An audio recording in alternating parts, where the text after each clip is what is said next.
David Stanford for MMA Canada. I'm here at the Mirage in Edmonton, Alberta, where KOTC has just wrapped up their nail biter event. Joining me is Shannon with his cornerman, and Shannon was successful in his bout tonight against Elmer Waterhen. Can you give me your thoughts on the fight, Shannon? Well, thanks to Jeff Paulson here from Team Quest and MMA, Siege MMA in Arizona. You know, I got a good team training. I had a good camp, and I came and I won. I got a good fight. It was a good fight. Now, you've been in the game, I'm going to say, just shy of 20 years, correct? Yeah, almost 20 years. Been fighting since 1991. Now, what would you attribute your longevity in the sport to? Not getting hurt. I'm the type of fighter that I don't like taking a lot of punishment, so I tap out if it comes down to it. Mm-hmm. Now, looking back over the years, you've had, what, 170 plus fights? Yeah, tonight was 171. 171, well, nice. How much longer do you think you can keep going? Oh, I'll keep going until the promoters quit calling me. I'll fight anyone, anywhere, anytime. And looking over all those fights, what's your career highlight, the biggest moment of your career? Oh, absolutely. Fighting in Pride 11 main event. I fought Sakuraba. He had just beat four of the Gracies. Nobody wanted to fight him. Don Fry's a real good, close and personal friend of mine. And he got me the opportunity to fight Sakuraba. And, I went out there and fought in Pride.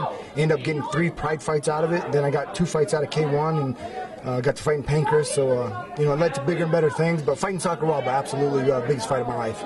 And now, that's the biggest fight. Now, the toughest fight. What would you say the toughest fight you ever had was? Michael Buell, Super Brawl 11, actually.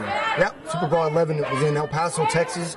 I got to fight a guy named Michael Buell, who was the USWS lightweight champion of the world. One of the toughest fighters ever fought.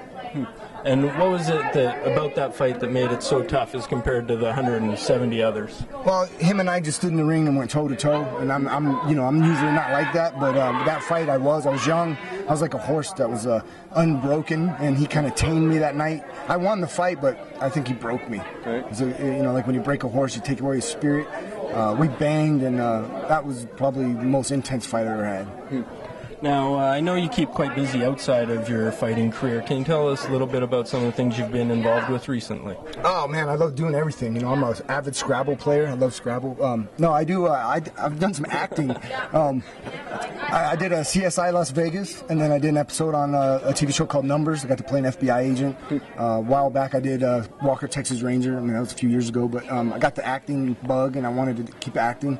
I just did a film trailer for a fight movie, so that's a big stint for acting there, a big stretch. I'm playing a fighter, so that's what I'm doing. I'm trying to get into acting. Now, is that something you see yourself transitioning into more as you move away from fighting? Oh yeah, absolutely. I want to get into Hollywood. It's funny. I've talked to several actors. They all want to be fighters. All fighters want to be actors. So, it's just the next step. I think you got a better chance of being an actor than actors being fighters. Okay, well, thanks a lot for taking the time to talk with us tonight, Shannon. All right. Talk to you later.